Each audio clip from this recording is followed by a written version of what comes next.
बैठिए बैठिए, आप लोग बैठिए बैठिए।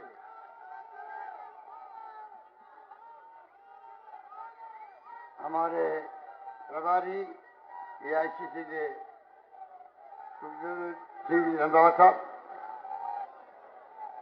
यहाँ जिला कांग्रेस कमेटी के अध्यक्ष प्रताप सिंह खचरेवास, राजेंद्र यादव जी,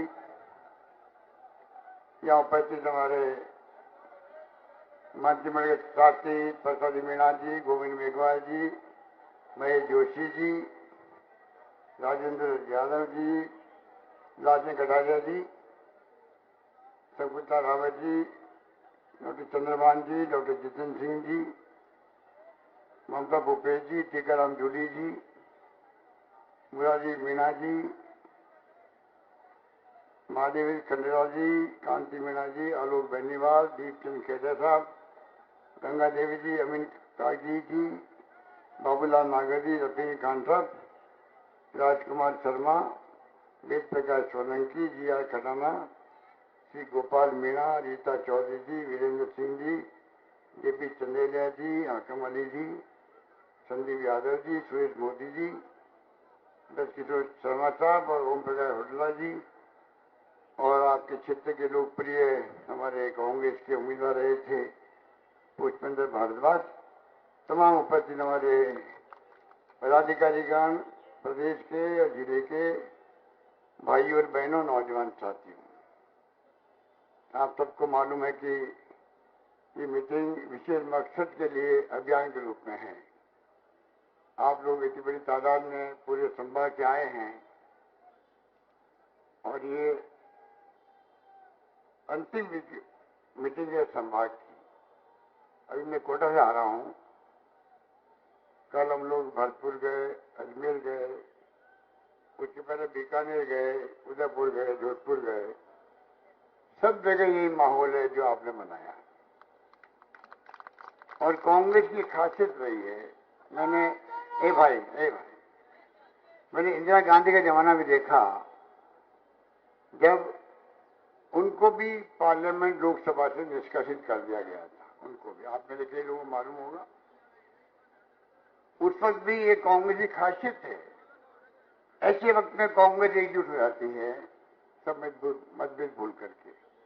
यही हमारी बहुत बड़ी ताकत है कि हम हाईकमान की बात मानते हैं।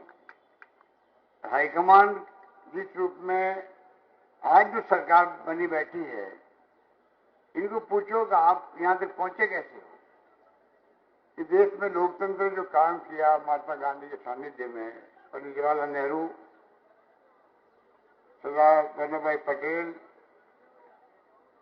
मौलाना अबुल कलाम आजाद और डॉक्टर अम्बेडकर साहब का संविधान बनाया हुआ, लोकतंत्र की व्यवस्था की गई। और 70 साल तक इस कांग्रेस ने देश में लोकतंत्र जिंदा रखा है। पाकिस्तान में बार बार सैनिकों का शासन, बंदूकों का राज हो गया। आज वहां स्थिति ये, कल परसों पढ़ा होगा अखबार में आपने, पाकिस्तान की इतनी दुर्दशा हो गई है, आर्थिक रूप से भुखमरी फैल गई है। और तो और एक राज्य, वहां भी राज्य अपनी तरह अलग अलग राज्य हैं, एक राज्य में इलेक्शन होने हैं तो वहां की गवर्नमेंट ने हाथ खड़े कर दिए कि इलेक्शन करवाने के लिए हमारे पास पैसे नहीं है। तो आप सोच सकते हो कहाँ पाकिस्तान का हिंदुस्तान आज, जिसका मान सम्मान दुनिया के मुल्कों में होता है। मैंने नरेंद्र मोदी जी को कहा, बांसवाड़ा के अंदर भी 2-3 महीने पहले एक प्रोग्राम था फ्रीडम फाइटर के नाम का, गोविंद गुरु के नाम का। मैंने कहा मोदी जी, आप जाते हो दुनिया के मुल्कों में तो जो आपका सम्मान होता है वो क्यों होता है मालूम आपको? इसलिए होता है कि लोग कहते हैं ये गांधी के देश क्या है। ये हिंदुस्तान का है जहां पर सबसे जड़ें मजबूत है लोकतंत्र की, उस देश के ये प्रधानमंत्री, इसलिए होता है। इनको घमंड अहम नहीं करना चाहिए। ये कब जनता माई बाप होती है, जनता को अधिकार भी कांग्रेस ने दिया है, वोट देने का अधिकार।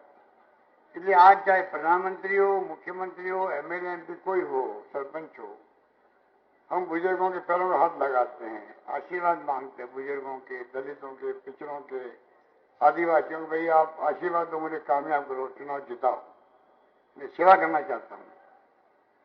अगर ये अधिकार नहीं होता तो गरीब को कौन पूछता? और गरीब की पूछ इसलिए है कि वोट का मालिक, एक वोट का मालिक वो भी है।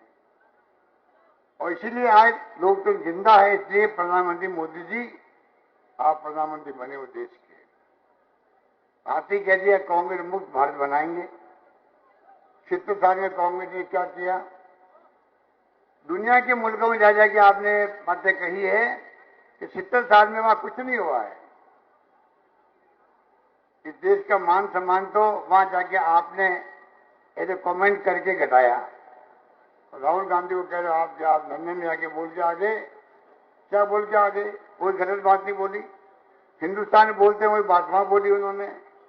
आज मैं आपके सामने बोल रहा हूं, ये पूरा देश देख सकता है, पूरी दुनिया देख सकती है। अमेरिका में, इंग्लैंड में कौन कहां बैठा हुआ है, कौन कहां बोल रहा है, सब कुछ देख सकते हैं। ये आईटी का जमाना है, कंप्यूटर है, मोबाइल फोन है, सब कुछ दिखता है इसके अंदर। और ये भी राजीव गांधी की देन है, जिनका सपना था 21वीं सेंचुरी का, वो लेके आए कंप्यूटर और मोबाइल फोन, इंटरनेट के सपना उनका था। इन्होंने क्या किया? अभी हमारे रंधावा साहब कह रहे थे, अरे इन्होंने तो आजादी जंग के अंदर हमारे नेताओं ने त्याग किए, कुर्बानी की, बलिदान किए। इन्होंने अपनी एक उंगली भी नहीं कटाई है, आरएसएस हो या बीजेपी हो, एक उंगली नहीं कटाई है। ये हिंदुस्तान की बात करते, राष्ट्रीयता की बात करते हैं। राष्ट्रीयता ही इनसे सीखेंगे हम लोग। जिसने मुल्क को आजाद करवाया वो सीखेंगे कि राष्ट्रीयता क्या होती है। हिंदू धर्म की बात करते, क्या हम हिंदू नहीं है क्या? गौ माता की सेवा ये तो खाली नकली करते हैं। असली सेवा हमारी सरकार करती है, गायों को देती है, अनुदान देती है गौशालाओं को। लंबी लोग आगे 40,000 रुपये डिक्लेयर किए हैं, जो गाय मर गई है, बीमा कर दिया गायों का आने वाले वक्त के अंदर। जिस प्रकार से ये हिंदू धर्म, हिंदू मुस्लिम की बात करते करते सत्ता में आ गए, ये आप सोच लीजिएगा। आज जो देश के हालात हैं उसकी चिंता हर देशवासी को करनी चाहिए। आज हालात ठीक नहीं है देश के। लोकतंत्र दिखता क्या आपको? जुडिशरी पे दबाव, चुनाव आयोग पे दबाव, इनकम टैक्स ईडी सीबीआई छापे डालती है। जाकर चुनाव होते हैं, चुनाव पहले ईडी जाती है छापे डालने के लिए। चंदा खाली बीजेपी को दो और किसी को मत दो। दोगे तो ईडी आपको पकड़ के जेल में डाल देगी। लोग तो जिंदा रहेंगे इस प्रकार से। राहुल गांधी ने क्या कह दिया? उनको बोलने नहीं दिया। उनको, राहुल गांधी को आप सोचिएगा, पार्लियामेंट में बोल रहे थे तो माइक बंद कर दिया। वो अल्लाह किया सत्ता पक्ष ने, माफी मांगो, माफी मांगो, माफी मांगो। अरे पहले बोलने दो उनको। बोलने के बाद कहना भाई कि नहीं, हम आपकी बातों से सहमत तो नहीं है, माफी मांगो। फिर भी कहते माफी किस बात की मांगे? वो नाटक करके नारा लगाए, उनको षड्यंत्र करना था। राहुल गांधी के निष्कासन का जो षड्यंत्र किया है वो कब किया मालूम है आपको? जब भारत जोड़ो यात्रा 3,500 किलोमीटर की हुई, राजस्थान में आई थी। आप लोगों ने, कई लोगों ने भाग लिया था उसके अंदर और देखा उन्होंने, गुड, वेरी गुड। आप देखा उन्होंने कि यात्रा में तो पॉपुलर नौजवान हो रहा है, लाखों लोग आ रहे हैं उनकी यात्रा के अंदर। उनकी इमेज खराब की गई थी, वो सब खत्म हो गई। घबरा करके तभी से इन्होंने टारगेट बनाया राहुल गांधी को षड्यंत्र के रूप में। परिणाम क्या रहा? 2 साल 4 साल पुराना केस था कर्नाटक का। उस केस को, जिसने केस किया सूरत के अंदर, हाई कोर्ट में अपील करी। मैंने खुद ही, मेरा केस है उसे रोक दो, अभी सुनवाई नहीं करे। हाई कोर्ट में गया और जैसे ही घटनाएं हुई और हाई कोर्ट में गया कि अब मैं केस चलाना चाहता हूं, और 1 महीने के अंदर 2 साल की सजा दे दी। ऐसे केस में इतिहास में किसी को 2 साल की सजा नहीं हुई है, सिर्फ राहुल गांधी को हुई है। और दूसरे दिन को निकाल दिया, निष्कासन कर दिया। ये देश देख रहा है, मोदी जी आपको देख रहा है, अमित शाह जी को भी देख रहा है। ये ठीक कहा सरदार साहब ने। इलाहाबाद का आनंद भवन, स्वराज भवन दे दिया देश को मोतीलाल नेहरू के वक्त से, पंडित जवाहरलाल नेहरू ने दे दिए। स्वतंत्र प्रधानमंत्री ने नींव मजबूत रखी, आज उसमें हम खड़े हैं, सभी तरह से मजबूत है हम लोग, दुनिया की बड़ी ताकत बन गए हम लोग 70 साल के अंदर। ऐसे नहीं बन गए, जब सुई नहीं बनती थी यहाँ पर, और क्या नहीं हो रहा है। इंदिरा गांधी उनकी दादी थी, राहुल गांधी की, खालिस्तान नहीं बनने दिया, उनका सीना छन्नी कर दिया, वो शहीद हो गई देश के लिए। इनके पिता राजीव गांधी शहीद हो गए, इंदिरा गांधी का पोता, राजीव गांधी का बेटा, जिसकी मां सोनिया गांधी आप लोगों ने बनाया प्रधानमंत्री, तो उसने कहा नहीं मुझे नहीं बनना है, डॉक्टर मनमोहन सिंह बने। अरे गांव में सरपंच का पद नहीं छोड़ते कोई, एमएलए की बात तो छोड़ो, प्रधानमंत्री पद छोड़ना किसे कहते हैं। इनको समझ में नहीं आती लोगों को कि ये महिला जो है भारतीय नारी की तरह उन्होंने जिंदगी बिताई अपनी, राजीव जी की शहादत के बाद में पूरा देश लोहा मान गया इनका। और मान सम्मान जो सोनिया गांधी का देश के अंदर है, एक महिला के रूप में आप सोच सकते हो कैसा सम्मान है, आपके दिनों के अंदर भी है। उसके बेटे पर आप निष्कासन कर दो, उसकी दादी को निष्कासन किया पहले आपने, नतीजे भुगत दिया आपने, वापस आंधी चली देश के अंदर, इंदिरा गांधी दोबारा प्राइम मिनिस्टर बनी थी। राजीव गांधी ने निकाला पार्लियामेंट से, इनको नतीजे भुगतने पड़ेंगे, देश जानता है। अब कहते हैं ये विपक्ष वाले सब एक क्यों हो गए, आपके पेट में दर्द क्यों होता है? अगर एक हो गए तो शुभ संकेत है ये। अरे जनता का दबाव पड़ेगा, चुनाव आता है तो और पड़ेगा, तमाम विपक्षी पार्टियों को एक होना ही पड़ेगा, क्योंकि जो सत्ता में बैठे लोग हैं वो लोकतंत्र में व्यक्ति नहीं है, ये फासिस्टी लोग हैं। आरएसए की जो विचारधारा वो कभी लोकतंत्र रही नहीं है। तिरंगा झंडा भी ये लोग आपको मालूम है 40 साल तक इन्होंने अपने नागपुर में नहीं लगाया है तिरंगा झंडा, अब जाके लगाने लगे हैं। ये क्या बात करेंगे? धर्म के नाम पे राजनीति करना बड़ा आसान होता है, चुनाव जीत भी जाते हैं, आप चुनाव जीत गए। आग लगाना बड़ा आसान होता है, आग को बुझाने वक्त लगता है। कोई बिल्डिंग खड़ी करनी हो वक्त लगता है, 2 साल 3 साल लगते हैं बनाने में। गिरानी हो तो आप बुलडोजर से भेज दीजिए, गिर जाएगी बिल्डिंग। बनाने में वक्त लगता है, गिराने में कोई वक्त नहीं लगता है। देश को बनाने में वक्त लगा है, ये कमजोर करे देश को। अमृतपाल सिंह की बात की अभी सरदार साहब ने, आप बताइए अमृतपाल सिंह का आदमी एक अचानक आ गया पंजाब के अंदर। आप मेरे जो बैठे हो जो सुनते होंगे उस जमाने में कितना आतंकवाद था पंजाब के अंदर, 40 लोग मर गए, 60 मर गए, रोज मरते थे वहां पर बिजरावाली के वक्त में। आप बताइए उस पंजाब वापिस जब से आप पार्टी आई है, पाकिस्तान रोज ड्रोन आ रहे हैं वहां पर, ड्रग्स फेंक रहे हों और कुछ फेंक रहे हों, और एक नया ये बिंदावाला पैदा हो रहा है, उनकी तरह वेशभूषा पहन ली इसने। और ये क्या कहा इसने वहां पर पंजाब के अंदर 5 लोगों में घुस गए थाने के अंदर, कब्जा कर लिया। और इसने कहा अगर मोदी और आरएसएस कहते हैं कि देश को हिंदू राष्ट्र बनाएंगे तो मैं सिख हूं, ये खालिस्तान क्यों नहीं बनाएंगे हम लोग?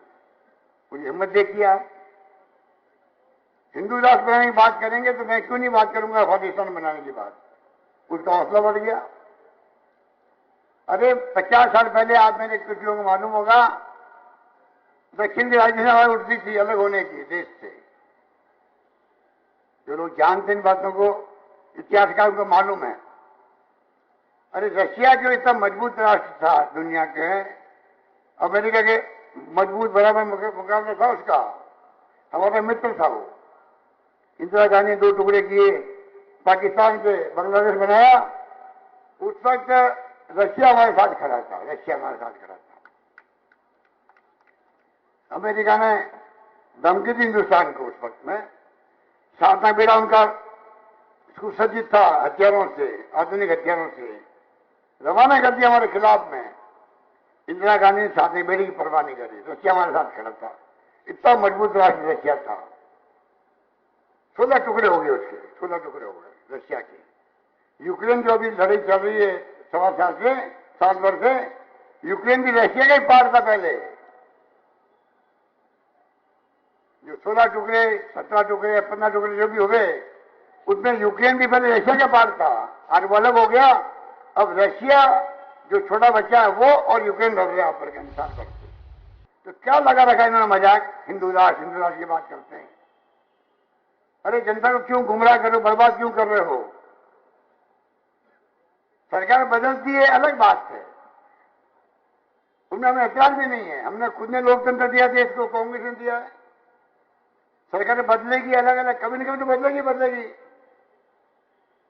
किसी पार्टी का ठेका नहीं होता है राज करने का। लोकतंत्र है तो वाजपेयी जी बने पहले, देवगौड़ा जी बने, गुजराल साहब बने, वीपी सिंह जी बने, मुरारी भाई देसाई बने, चौधरी चरण सिंह जी बने, चंद्रशेखर जी बने।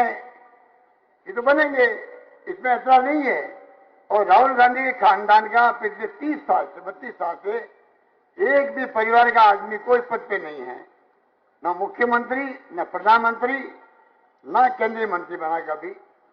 डॉक्टर मनमोहन सिंह जी ने कहा राहुल गांधी को 2 बार आप प्रधानमंत्री बन जाओ, उसे मना कर दिया, तो केंद्रीय मंत्री तक नहीं बने। ऐसे व्यक्ति की इमेज खराब करने का आपने करोड़ों रुपए खर्च किए पहले सोशल मीडिया में, मोबाइल फोन के अंदर। अब आप लोग तो निष्कासित कर दिया गड़बड़ा करके।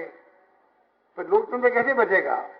और लोकतंत्र नहीं बचेगा तो वोटों में राज कैसे रहेगा?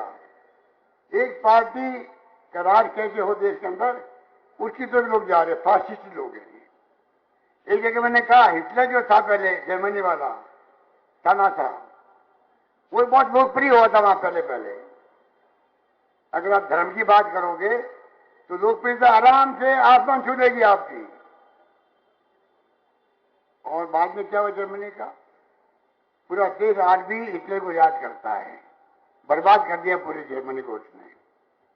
तो मोदी जी, मैं आपको कहना चाहूंगा इस मंच के माध्यम से, कृपा करके आप राष्ट्रभक्त होने की बात करते हो, राहुल गांधी झूठे आरोप लगाते हो, उसने बेइज्जती कर दी ओबीसी की। अरे मैं ओबीसी का आदमी खड़ा हूं।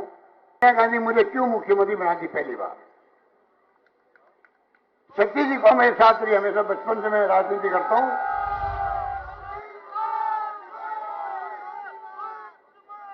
बचपन से मैं जैसे राजनीति में आया हूं, मैंने कभी जातिवाद नहीं किया, सब कौमों के साथ लेके चलता हूं और सब कौमें जानती इस बात को। तब मुझे अवसर मिला 3 बार। आप बताइए, वो कहते हैं कि राहुल गांधी ने ओबीसी की बेइज्जती कर दी। क्या नरेंद्र मोदी ओबीसी का आदमी है जो लंदन बैठा हुआ है, भगोड़ा है? नरेंद्र मोदी ओबीसी का आदमी है? अब बताइए आप। उनको कहते हैं कि ये ओबीसी के नाम क्यों ले लिया आपने? तो ये मैं कहना चाहूंगा आपको कि अभी वक्त जो है बहुत समझदारी से चलने का है। खतरनाक टाइम है ये, खतरनाक टाइम देश के लिए। तनाव है, हिंसा है। राहुल गांधी की यात्रा क्या थी? महंगाई के खिलाफ थी नंबर 1, बेरोजगारी के खिलाफ थी नंबर 2,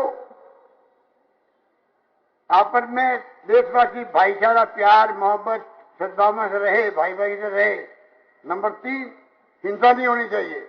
और चौथा था गरीब और अमीर, उसके बीच में जो खाई है तो बढ़ती जा रही है। गरीब गरीब हो रहा है, अमीर अमीर हो रहा है, ये रुकना चाहिए। चारों पॉइंट जो थे वही उनका आज भी एजेंडा है राहुल गांधी का। और 5वां हो गया, अडानी जी को आपने क्यों सपोर्ट किया? कांग्रेस सपोर्ट किया, बताओ देश को। पार्लियामेंट में बोले वो सब हटा दिए गए प्रोसीडिंग के अंदर। ओम बिरला जी ने पूछो ओम बिरला जी को, ये आपको जो अधिकार मिला है, आप हाउस में कहते, समझ में आती बात को।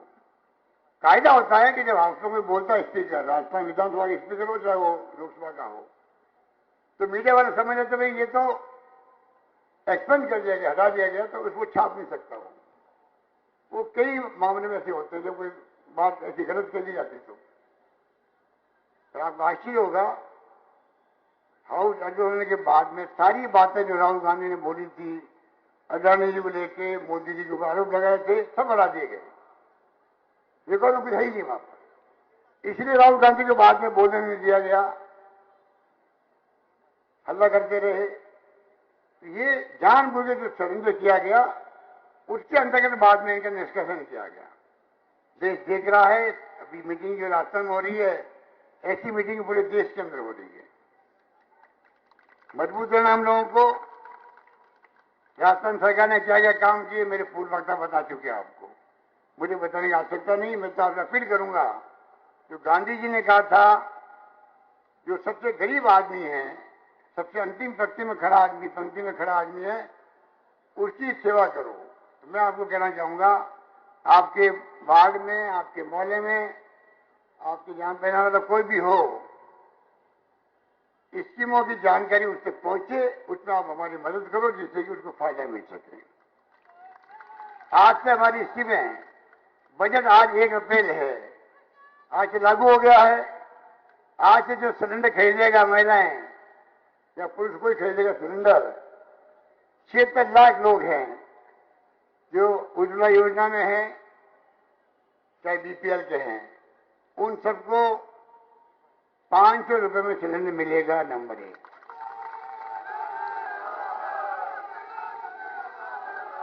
अभी खरीदे वो, उनके बैंक में पैसा पहुंच जाएगा, डीबीटी हो जाएगी। आज कई योजनाएं आज से लागू हो गई जो मैंने घोषणा कर रखी, अनेकों घोषणा मैंने करी है। और घोषणा क्यों करी है? महंगाई बहुत भयंकर है, कोरोना में और महंगाई बढ़ा दी गई है। कोरोना में लोगों की तकलीफ बहुत हुई है, नौकरी छूट गई लोगों की, तनख्वाह कम हो गई है, बहुत कुछ हुआ है। कोरोना का प्रबंधन ने बहुत शानदार किया था, आपको मालूम है। लोग जाने बचाने में हमें कोई कमी नहीं लगी, फिजिकली लोग जाने चली गई, ऑक्सीजन कमी नहीं आने दी। यहाँ पर आप सबके सोच, मैंने कहा कोई भूखा नहीं सोना चाहिए था। मुझे खुशी है कि जो प्रदेशवासियों ने एक दूसरे की इमदाद करी, मदद करी, उसके कारण से कोई भूखा नहीं सोया। मैंने 35 लाख लोगों को ढूंढा, ठेले वालों को, क्योंकि लॉकडाउन था, बंद था, लोग घरों में। ठेले वाले कहाँ अपनी बिक्री कहाँ करते, उनके नाम लिखे, ऋण पैसे लेने वाले नाम लिखे, सबको 35 लाख लोगों को हमने 5 बार पैसा भेजा, 1-1 हजार, और एक बार भेजा 1500 रुपये, 5,500 रुपये भेजा, तकलीफ उनको नहीं हो। इस प्रकार मैं ध्यान रखा।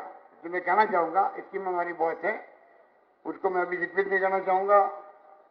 मैंने कहा आपको, मैं अपील करता हूँ कि आप लोग उनको कामयाब करने के लिए आप सहयोग करें। यही बात कहता हुआ मैं कहना चाहूंगा कि कांग्रेस का झंडा तिरंगा जिसको लेकर आप बैठे हुए हो, वो त्याग का, बलिदान का, कुर्बानी का प्रतीक है। हमें गर्व होना चाहिए कि हम कांग्रेस के सिपाही हैं। हम सब मिलकर लोकतंत्र को बचाने के लिए संविधान की ध्वजा उड़ा रहे हैं। संविधान की रक्षा करने के लिए हम लोग बड़ी से बड़ी कुर्बानी करने के लिए तैयार रहेंगे। यही बात करता मैं अपनी बात समाप्त करता हूँ। धन्यवाद। जय हिंद। धन्यवाद।